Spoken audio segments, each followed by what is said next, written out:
প্রিয় ভিউয়ার্স, আশা করি আমরা প্রত্যেকেই ভালো রয়েছি। তো আজকের ক্লাসটিতে আমি দেখাবো আরো কয়েকটি ট্যাগ কোশ্চেন যেগুলো একটু ডিফিকাল্ট মনে হতে পারে, কিন্তু আজকের আলোচনা করার পরে সেটা অনেকটা সোজা মনে হবে। তো ভিউয়ার্স, এই চ্যানেলের যদি নতুন সদস্য হতে চান অবশ্যই চ্যানেলটি সাবস্ক্রাইব করবেন এবং পাশে থাকা যে বেল আইকনটি আছে প্রেস করবেন যেন সর্বপ্রথম ভিডিও আপনার কাছে পৌঁছে যায়। তো ভিউয়ার্স, এই চ্যানেলে অসংখ্য টেকনিক্যাল ক্লাস রয়েছে। আপনারা যারা ইংরেজি সম্পর্কে জানতে চান বা জানতে খুবই আগ্রহী তারা অবশ্যই চ্যানেলের টেকনিক্যাল ক্লাসগুলো করবেন। আশা করি ইংলিশ সম্পর্কে অনেক কিছু জানতে পারবেন। তো ভিউয়ার্স, আমরা ক্লাসে চলে যাই। তো প্রথম যে নিয়মটি রয়েছে, the captain of the players did well. তো এখানে আমাদের যে বিষয়টা জিনিস খেয়াল করতে হবে, the captain of the players অর্থাৎ প্লেয়ারদের ক্যাপ্টেন, তার মানে এখানে ক্যাপ্টেন বিষয়টি মুখ্য, প্লেয়ার নয়। আর আমরা আগে জানি যে অফ যুক্ত একটা সাবজেক্ট এবং দুটো সাবজেক্ট, এটা কিন্তু অলরেডি নাউন ফ্রেজ হিসাবে রয়েছে। তো সেই ক্ষেত্রে আমাদের এই প্রথমটি এই বাক্যের হেড ওয়ার্ড অর্থাৎ এটি কিন্তু সাবজেক্ট। তাহলে ক্যাপ্টেনকে আমরা হিও ধরতে পারি, আবার শিও ধরতে পারি। হি অথবা সে, আমরা দুটোই যে কোনো একটি ধরতে পারি। আর যেহেতু সেন্টেন্স এখানে প্লাস রয়েছে আমি এখানে মাইনাস করব, তার মানে এখানে ডিডেন্ট হি অথবা শি। এবং মাদার রোজিন হার। তো অনেকে মাদার মানে এখানে কিন্তু সে লিখবে, কিন্তু সে লিখলে হবে না। কেন হবে না? কারণ এখানে মাদার মানে মাতৃত্ব, মানে অ্যাবস্ট্রাক্ট নাউন, মাদার নয়। মা কি জেগে ওঠে? মাতৃত্ব জেগে উঠেছে। তো অ্যাবস্ট্রাক্ট নাউন যদি হয় তাহলে মাদারের পরিবর্তে ইট, সেন্টেন্স যদি এখানে প্লাস হয়ে যায় এখানে মাইনাস, তার মানে এটা আমার অ্যান্সার হবে ডিডেন্ট ইট।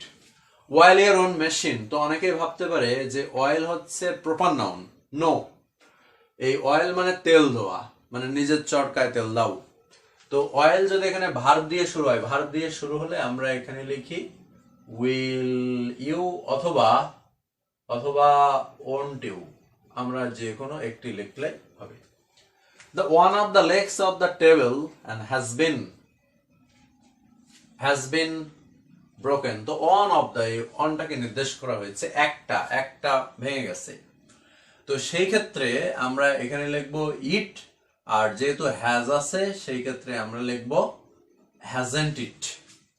এবার the mighty oppress the weak. এখানে মাইটি মানে একটা জাতিকে বোঝানো হয়েছে যারা উইকদেরকে সবসময় অত্যাচার করে। তো এখন যে বিষয়টা হলো যে এই মাইটি, তার মানে এখানে কিন্তু দা পোর মানে সমস্ত পোরদেরকে বোঝাচ্ছে, আর এখানে সমস্ত মাইটেদেরকে বোঝাচ্ছে, মানে যারা অত্যাচার করে।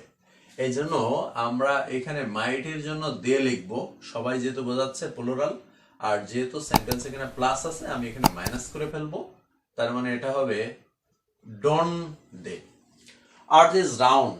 তো আর্থ মানে পৃথিবীকে আমরা ইট হিসাবে ধরতে পারি, আর যেহেতু সেন্টেন্স এখানে প্লাস সেই ক্ষেত্রে আমি এখানে মাইনাস লিখবো। তবে অনেক জায়গায় এখানে শিও লিখেছে, সেটা লিখলেও কোনো সমস্যা নাই।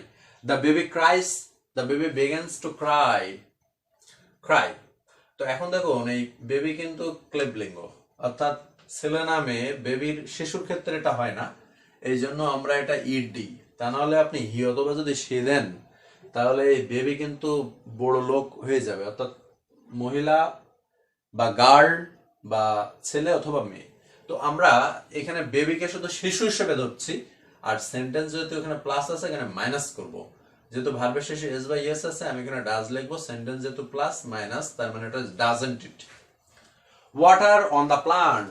তো ওয়াটার কিন্তু এখানে ভার্ব, এটা কিন্তু প্রপার নাউন নয়।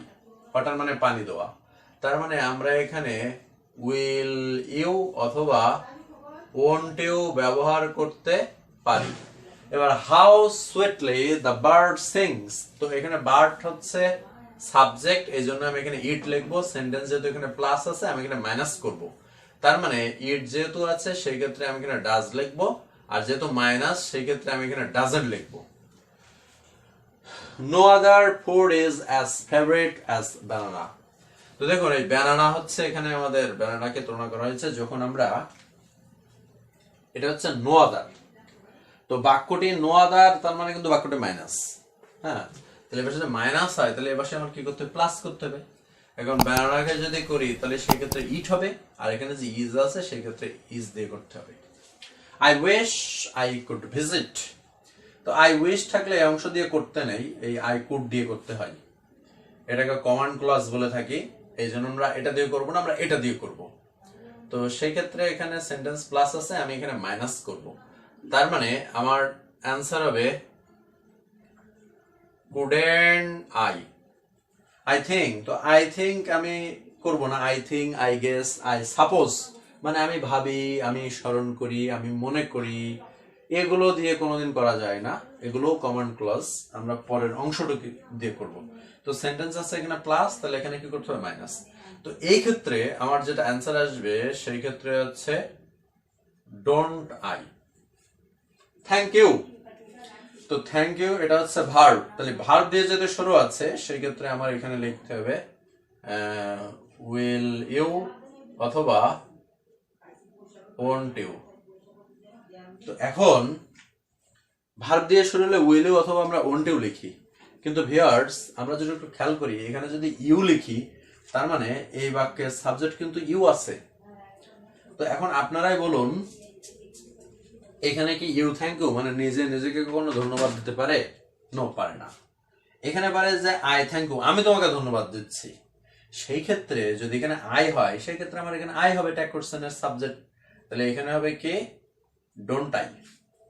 হ্যাপি বার্থডে টু ইউ, তার মানে I wish, WIS, I wish আছে। তো আই উইশ থাকলে আমরা এখানে লিখবো ডোন্ট আই, মানে আমি তোমাকে ধন্যবাদ জানাচ্ছি, মানে হ্যাপি বার্থডে জানাচ্ছি, ধন্যবাদ নয়, happy birthday. It is man who pollutes the environment. তো দেখুন এই অংশটুকুই হচ্ছে আমাদের মেন জিনিস, কারণ